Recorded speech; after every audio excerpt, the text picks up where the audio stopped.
This is Dr. B, host of The Dr. B Show and founder of Borja Consulting Group, a company that helps businesses grow through strategy, branding, and marketing. Today's guest is Louis Bachour, a private lender and investor with over 10 years of experience helping businesses grow and building wealth through alternative investments. Join us as we discuss private lending, investing, and the strategies that separate successful investors from the crowd. Welcome to the show, Louis. Hi, everybody. Welcome to another edition of the Dr. B Show. Me coming back from Vegas post WrestleMania as I record this here with Louis Bachour. Louis, how are you today?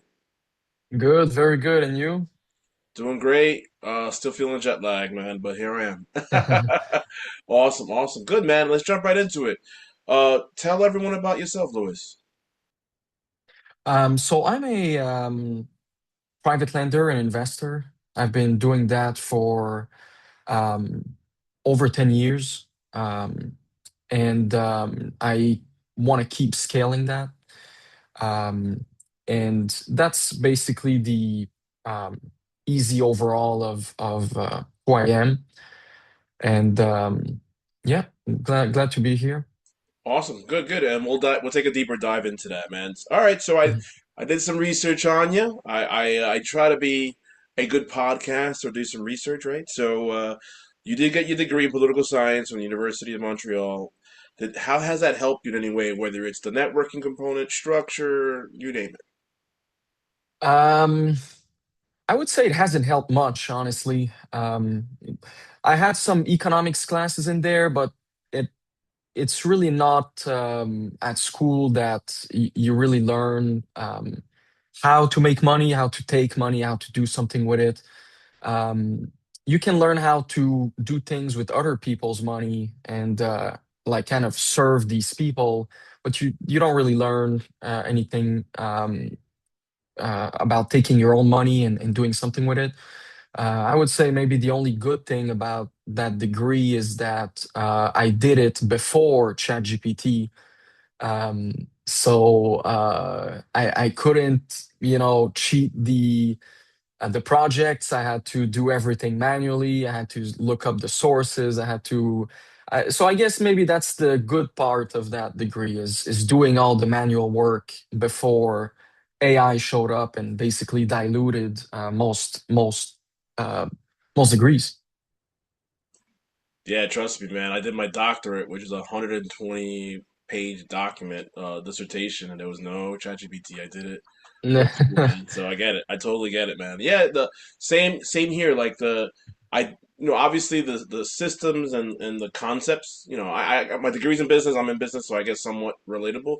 But agreed. I Mhm. didn't learn sales. I didn't learn raising capital. I learned that all later in life. So in some situations, if you go to law school, you become a lawyer. You go to nursing school, you become a nurse, right? So it's very black and white. But I agree. In certain situations, it's not black and white, right? So totally Mhm. understandable. Um, so since then, you've been lending or investing. Tell us about that. How did that all come about? So you didn't just come out of school and say, "Hey, I'm gonna start investing." Tell me about how did it all come about. Well, the investing actually started when I was around 18 because my friends were also doing it. So I would hear about it at school. So that's what got me into it. I actually started more in the Forex market than the stock market, but it kind of mixed all together pretty quickly. And then the lending started when I was a teenager in at school, but also at my part-time job. When I was a teenager, I used to work in a pharmacy, and I would lend basically my paycheck to other people until the next pay, and then they would pay me back with interest. Of course, the amounts were small. I mean, you're not getting paid a lot as a kid and part time in a pharmacy, but that's where it started, and then it just snowballed into what it is today. That's so interesting. You and I are very alike. I remember as a late teen or in my early 20s, I lent money out to a friend or two with interest. So I guess I was private lending before there was a term, right? So it's very Hmm. interesting how that came about. Awesome, awesome, good, good. Did you have any mentors in what you're doing and investing at all, or did you just YouTube University, or tell me a little bit about that? I did pretty much everything that was possible to do, I guess, in the sense that the big trap in investing and trading is that people can invent various strategies. I mean, there are thousands of indicators. There are even more settings than indicators. So you can combine, a random group of five indicators with each a different setting, and you realize pretty quickly that you can have a sort of an infinite number of combinations. So it is a very difficult part to kind of filter through all of that. So it took a certain number of years and a lot of trial and error. So I like to basically, when I dive into something, I like to break all the paywalls quickly, get to the answer quickly. Um, so I did pretty much everything that was possible to do, and then over time, I stopped the trading part and I stuck with the investing part, where I would only search for big trades. So instead of trying to scalp around and risk 1 or 2% of a portfolio and just like fool around, basically, what I do is I try to find ideas where I can put half of my money, for example, in a single idea. Um, in a big swing. And I took inspiration from a few billionaire investors that sort of operate that way. Um, and they aim to have one big swing or one main position portfolio. And their reasoning is that if you're fully diversified, it means you don't really know what you're doing. If you have 50 positions of 2% each, it means you're not sure of any of them. But if you have one position of 50% and two of 20% and one of 10%, then it means you're pretty sure of a lot of things. So that's the way I operate nowadays. Got it. Good, good. Got it. So, understood. So, my understanding is you went from, yeah, playing small ball and then to playing big ball, right? But obviously doing the right due diligence and background behind, correct? Yeah, of course. Good, good, good. Yeah. Awesome. Good, good. Excellent, excellent, man. Um, what, I think you already alluded to this, but can you just reiterate what asset class do you focus on and why? Well, the asset class where the asset classes where I play are obviously the private lending, the stocks, and the forex market. And I include sort of alternative deals, business deals on the side. So at the end of the day, I am a capital allocator. So I will look at all the universe of my possibilities, and I will try to go with what's best. So I will be able to deploy in pretty much any market, um, public and private.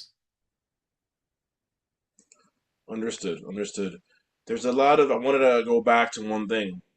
You mentioned, and I agree. There's a what is it? There's a lot of ways to skin a cat. A lot of ways to get to 100, right? Hmm. You spoke about there's a infinite number of combinations and strategies when it comes to whether it's the market, forex, whatever, right? So, Hmm. what, in your opinion, like how how do you cipher through all these quote unquote gurus online? Um, saying how they can teach you this, teach you that. Like, what do you think should be the best approach? Is it to just like do your research or go to referral? Tell me a little bit about that, or tell us about that. I'll start with a quote from Warren Buffett that when he said that the most contrarian thing you can do is think for yourself. And so I did a lot of that. I would consume a lot of information, but I would always try to think for myself in all these situations. And you quickly realize in the mostly in the forex market where I started. that there's a big conflict of interest between the brokers, the market makers, and um, the retail traders. So if you win, they lose. So they make sure they win. And they make sure they win by confusing you with like a ton of strategies that are worth nothing, and sending you like an email blast about a new strategy, and so on. So um, it's that's how I operate still to this day. So I really consume a lot of information of all sort, but I try to think for myself every single time. Makes sense. Think for yourself. I love it. Awesome. All right, let's go back on track. So, one of the questions I was dying to ask you is, you know, in your world of private lending and alternative investment, like, what are the latest trends that you could kind of like people could kind of start thinking about? The latest trends, well, of course, now everybody's gonna start like an AI company, or some sort. So it's really, really, really important at that stage. I mean, I don't think like an experienced private lender could get caught, but it's really important to ask the right questions, and get informed like quickly about AI, so that you're actually able to make deals in that space. A lot of the deals may be a bit riskier, because as most people who follow this space, you're just always a few hours away from a major update from either ChatGPT or Claude or Grok or whatever, Gemini.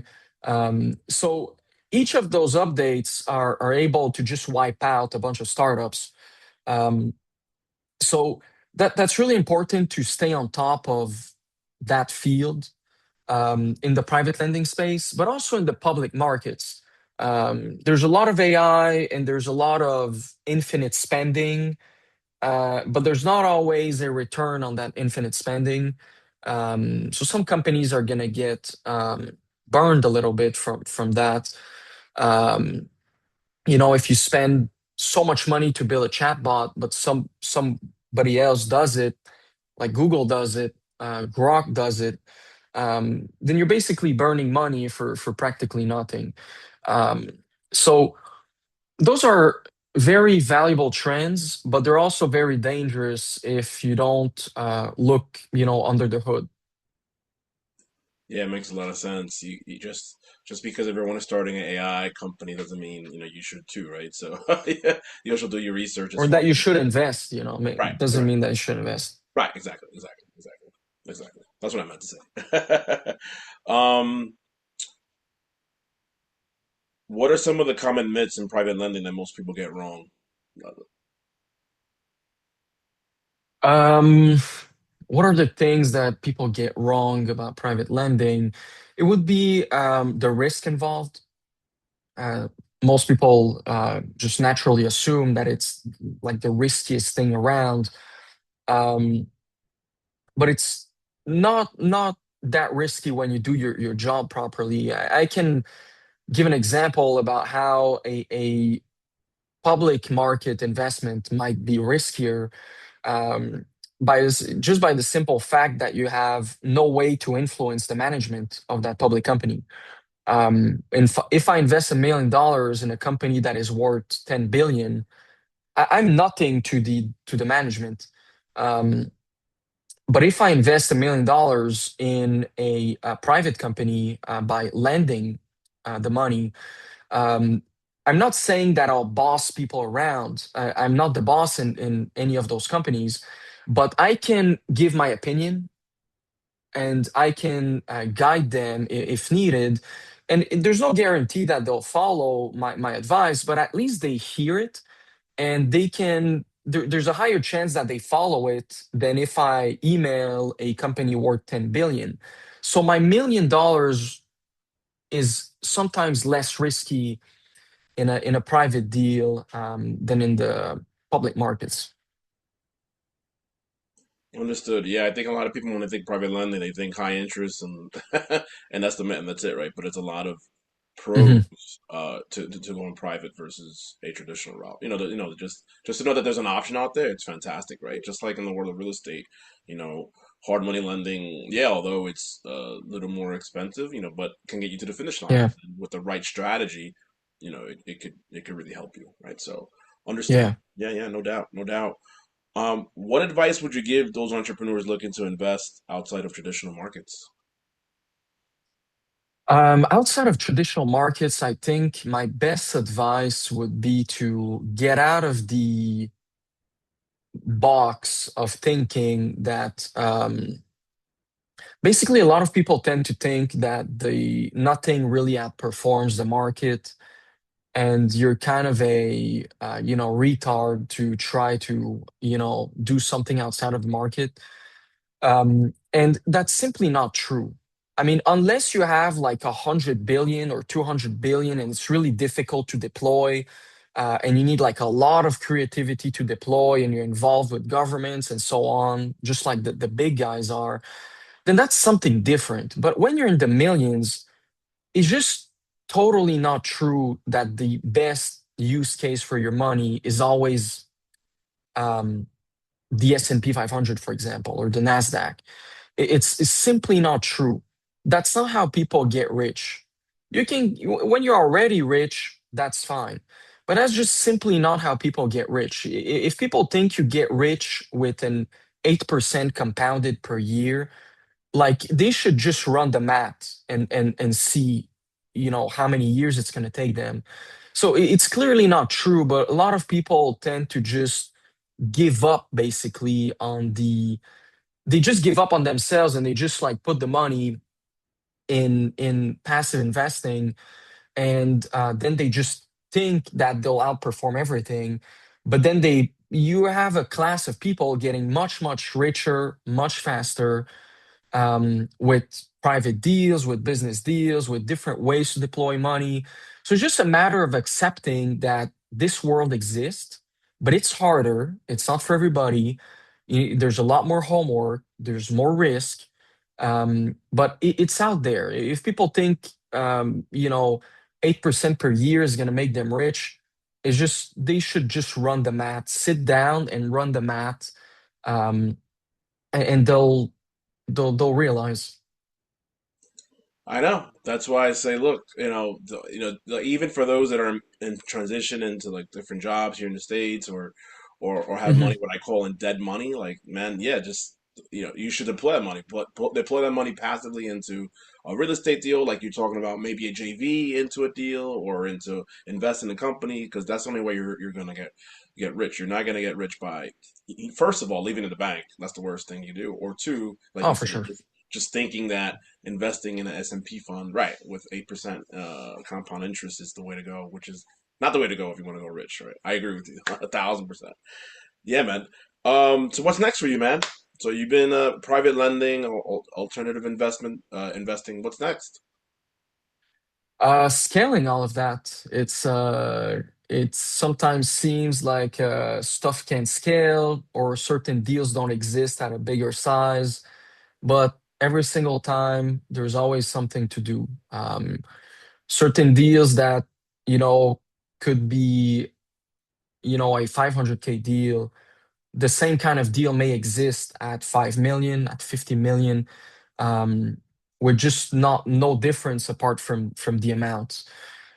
So I look to scale and lend more, invest more, continue the snowball basically. Love it. So just expansion of what you're already doing. I love it. That's Hmm. awesome. That's awesome. What are your final thoughts for those individuals on the fence? Either looking to work with a private investor, or on the fence of alternative investing.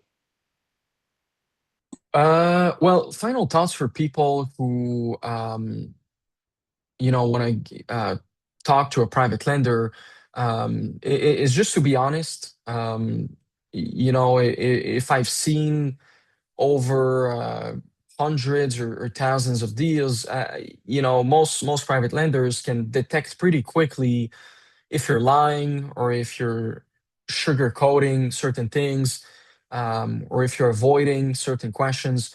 And that just kills the deal pretty instantly. If you're really honest, and then the private lender has a clear picture, you increase your chances of getting a deal quickly, but also maybe maintaining the trust and getting a deal uh, in the future, maybe a year in the future or 2 years in the future. Um, so that I think is a really important aspect. I love it. I love it. One thing we did not get into that I kind of wanted to bring to your attention before we close, Yeah. because if not, it's going to bother me all day, is when you look at different deals, like what is your quick way of analyzing whether it's a deal is good or not? Like, is it important to look at the financials? Is it the industry? Is it the general partners on the deal? Is it a combination of the Mhm. neighborhood? Or, I mean, I'm talking that's real estate, but the yeah industry market itself. Can you tell me very quickly, like what are some of the KPIs you look at? Yeah, sure. Well, I would say it's 80% who's running it and 20% the numbers. When you have a network as a private lender, you tend to know people. You tend to also know what they've done in the past, like previous projects or previous show of discipline and accomplishment. So that says a lot. But of course, I have to care about the numbers too. So I'll look at, do I have collateral? How much collateral? What is the value of that collateral? I work a lot with e-commerce businesses, so I need to evaluate what's that collateral. My collateral is not a house. It's not like in your field. You know, It's black and white, right? uh, Exactly. The very collateral Exact. speaks for In your the field, it's property. it's it's safer Yeah. on that perspective because you're getting a house or a Mhm. building. Building. In my field, it's a bit different. It's inventory, for example. So I need to evaluate it, and I'll look at the how much debt the company already has, and so on, and all a bunch of numbers. But that's kind of the quick overview of very important pillars. But there's more around it, of course. Yeah, it makes a lot of sense. Very similar to in the world of real estate where 75, 80% is like who's a GP, right? Who's behind it? What's their Hmm. experience? What have they done for other investors and all that? And then 20%, like you said, is the actual numbers, what is the purchase price, and then what is the equity multiplier, what is the cash on Hmm. cash, capex, blah blah blah, right? So totally get it.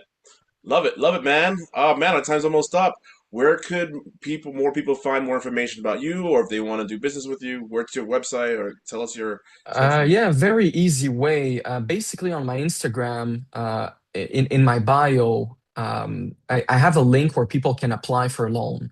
It's totally free. It's like a questionnaire, very easy to fill up with like key, metrics and questions, and then that will land in my email inbox, and then I'll look at it, and if I think we can work something out, or if I have questions, I'll message you. So it's a link on my bio, and my Instagram is at Louis underscore Bachour. So basically my name. Um, and that's the easiest way. I don't have a website. It's like too complicated for nothing. Might as well just have a questionnaire and an email inbox, and that does a job. Awesome, good. All right, man. Very nice. Thank you so much. I enjoyed our Thank you. conversation. A lot of parallels to what you do versus what I do, and definitely think we should Hmm. definitely chat in the future again. Thanks so much for reading my show. For sure. Thank you so much. Louis Bachour, right? I said it right? There you go. Yeah, that's fine. One last follow-up question. You lend Canada and US or you lend anywhere? Tell me sorry, that's one important piece of information I forgot. The vast majority is Canada and US. Got it. Kind of US. There you However, go. I can wire money worldwide. Worldwide. There you go. Worldwide. Mr. Worldwide in the world of Pitbull. Thank you so much, Louis. Appreciate it. Thanks so much. Take care.